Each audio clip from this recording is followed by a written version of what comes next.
All right. All right, Coach is here. We'll take questions from Coach.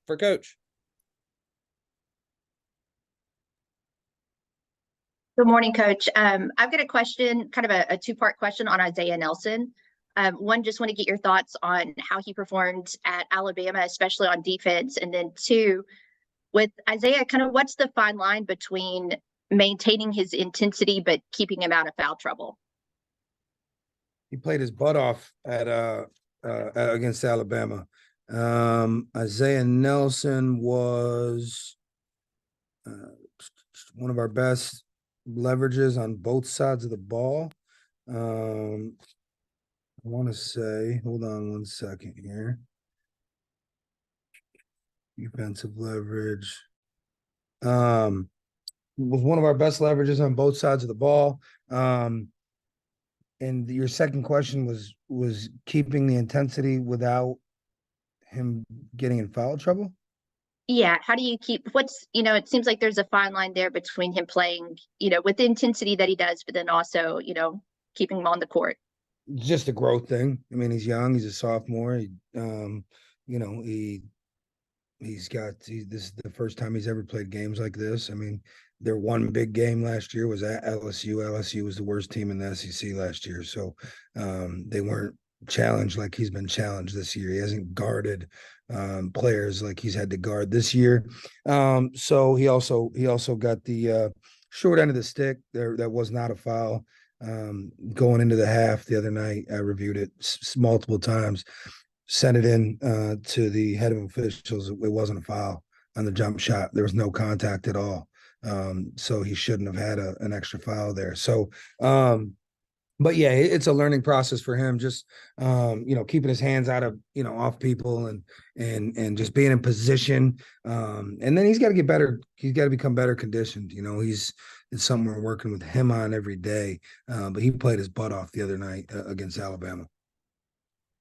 Coach, one of the things you mentioned after the ULR game was just trying to get the team to play hard for 40 minutes. Did you see steps in that direction, in the Alabama game? I did. I did. I think, it's funny, this fan base you see on social media after we have people like blasting us for our second half against Little Rock. Those same people had no idea that we played without our two starting guards the entire second half. So that tells me they didn't watch the game. We lost Terrence Ford 3 minutes into the game. We lost Caleb Fields with a couple minutes to go in the first half to a brutal concussion that should have been a flagrant 2, an automatic injection. You watch the clip. I've seen it. I sent it in.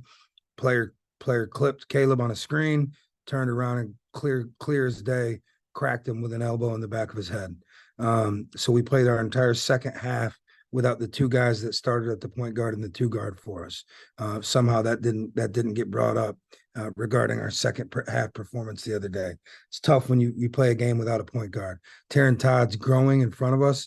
Taryn Todd's not a point guard. We're asking him to do something that he's not necessarily comfortable doing, and he's getting better at it every single day.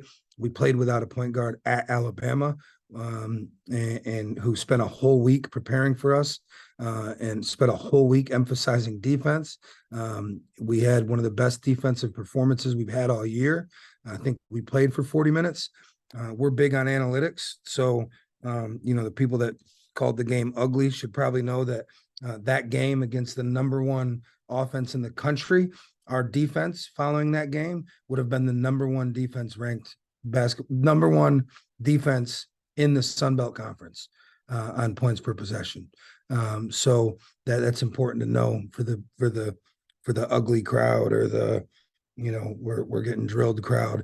That would have been the best defensive performance this year by a Sun Belt team. With that being said, not only would it have been the best defense of the year by a Sun Belt team, we're the only Sun Belt team, I believe, to not play a non-Division One. As of right now, where it stands, we have the fourth hardest strength of schedule in the Sun Belt, but that's actually misleading because non-Division One games have no impact on that. So let's say you played, I'll give you a Louisiana Monroe, for example. Right now, technically, on paper, they've got a harder strength of schedule than we do, but that's not accurate. They played number 1 in the country, Houston, on the net, and then followed that up with 2 non-1s. So if you can imagine, you throw 2 non-1s out and just have them playing Houston, that would give them the harder schedule. Obviously, that's not accurate when you're playing 2 non-1s. Us and Texas State, I think, are the only 2 that haven't played a non-1, and Texas State has 2 non-1s coming up here before the break. So I think, that's important to understand. We went in and played the reigning SEC champions on their floor with 8 scholarship players, missing our backcourt, and our guys competed for 40 minutes. And there's no silver lining, there's no moral victories, but when I walked in that locker room, it was the first time that I felt like, fellas, we really got better tonight. We got better. Second half score was 40-37. If anybody did their homework on the game, they didn't put the walk-ons in. They didn't call the dogs off. Nate Oates doesn't do that. He's big on net. He's big on analytics. Their starters were still in the game with a few minutes to go. And that second half score was 40-37. They shot the heck out of it from 3. We did not. Part of that was their length and athleticism. That's something that we're not going to see in the Sun Belt. And even if we do, we'll be more prepared for it because we've already seen it now. And this team is growing and getting better every single day. We're 2-7 right now. That puts us at 224th in the country in KenPom.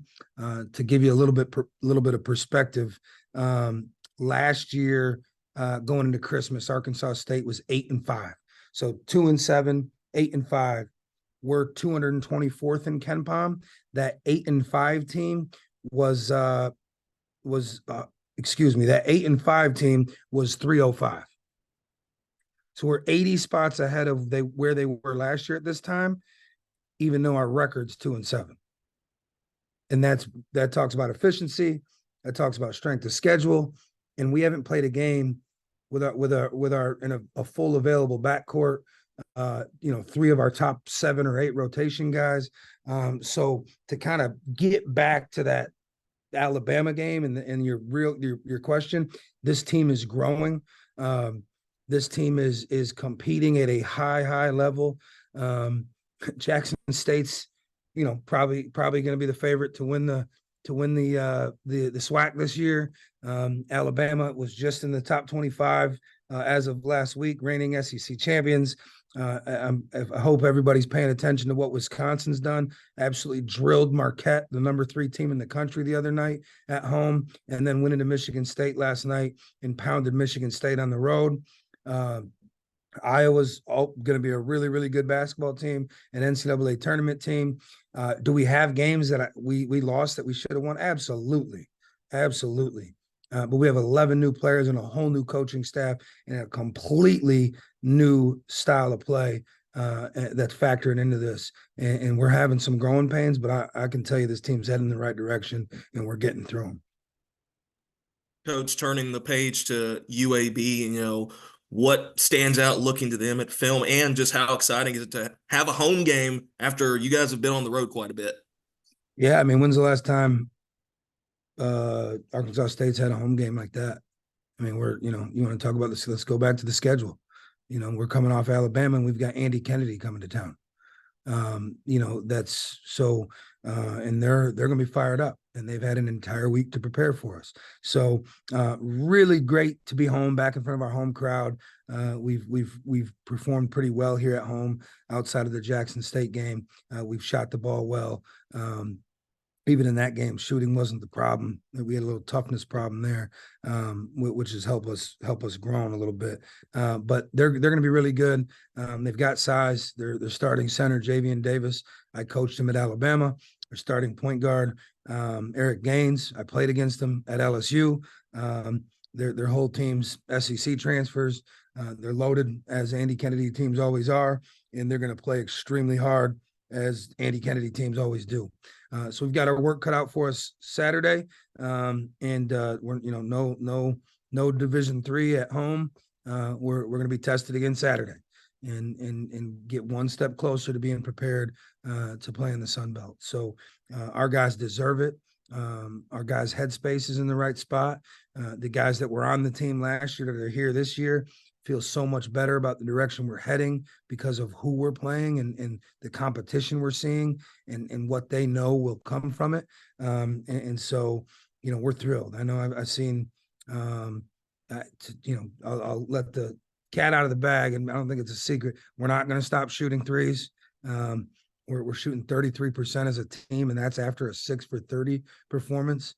I didn't see any of the stop shooting threes tweets after we hit 19 here at home. So we're shooting better from three than we are at the rim right now for the numbers people out there. So the answer to that should be more threes and less twos. But we got to become a better finishing team. UAB will cause some problems there. They've got size at the rim. They've got good shot blockers. They're going to throw 4 different defenses at us. So we've got to prepare for 1-3-1, 2-3, a 1-3-1 back to a 2-3, a man. They'll trap sometimes. So we've got a lot of work ahead of us, but we got a couple days to do it. Coach, I wanted to ask you about an update on Caleb Fields and Terrence Ford, kind of what their situation is and when you expect to maybe get them back. Those Caleb had a brutal concussion. Obviously I talked about that play earlier. I mean, if you go back and watch it, it's out there. I mean, should have been a flagrant, should have been ejected. I mean, he took a clear cut, intentional, full-blown elbow to the back of the head against Little Rock. Play never got reviewed, nothing. And the kid continues to play in the game. So Caleb had a pretty serious concussion. He's in the return to play mode. Concussions aren't something to play with. He wanted to try to play in the second half. I could tell by the look in his eyes that wasn't in the best interest of Caleb Fields. So we didn't play him, and I'm glad we didn't, because sure enough, he was concussed. So we'll evaluate him all week and see where he's at going into the game. And if he's ready to go, he'll play. And if he's not, we'll make sure he's 100% ready to go because his body and his health is most important. Terrence Ford re-aggravated that ankle 3 minutes into the Little Rock game. It's one of those deals where, he had a surgery this summer on that foot and spent, 5-6 months off of that foot. So now all those tendons and ligaments and muscles around that foot and ankle have to get stronger. And so he's prone to strains right now. And that's what he's got. So, but he's tough as nails. He wants to play. Again, day by day with him. And then we're right there turning the corner with LaQuill Hardnett day by day with him as well. Someone that we don't really talk about much, but would be a top 6 or 7 guy in our rotation and give us a totally different look than we've had so far this year, because we can play him as a small ball 5 that can stretch the floor and make a 3, which gives us an entirely new look on offense.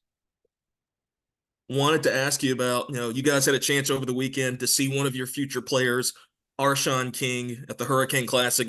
How cool was that kind of team bonding experience, all you guys being able to watch him play? And, I don't know if I had a chance to ask you since he signed, what does, Arshawn bring to the table for you guys?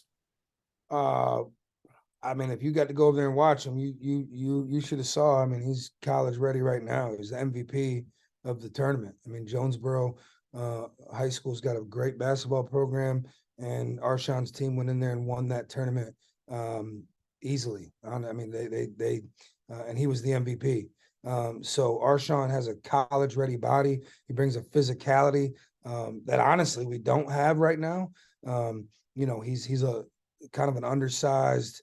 I hate to say undersized, but really we'll play him at the 4. We'll play him at the small ball 5, and he can even play the 3. He can make shots, but his biggest thing is his physicality. I mean, he's built like a college junior right now. So he's giving high school kids fits. And we're really, really excited to have him. He's a guy that got recruited by the entire SEC and chose to stay here close to home and play for us. So it was great for the kids to go. I say the kids, our young men to go watch him play and here in Jonesboro and show him some love. I know that meant a lot to him and his family, and to go see him win that tournament and get MVP here in Jonesboro and already start racking up some hardware here in town was pretty cool. So we're really excited about adding Arshawn. Everybody good? All right. Thank you, Coach. Thank you. Thank you.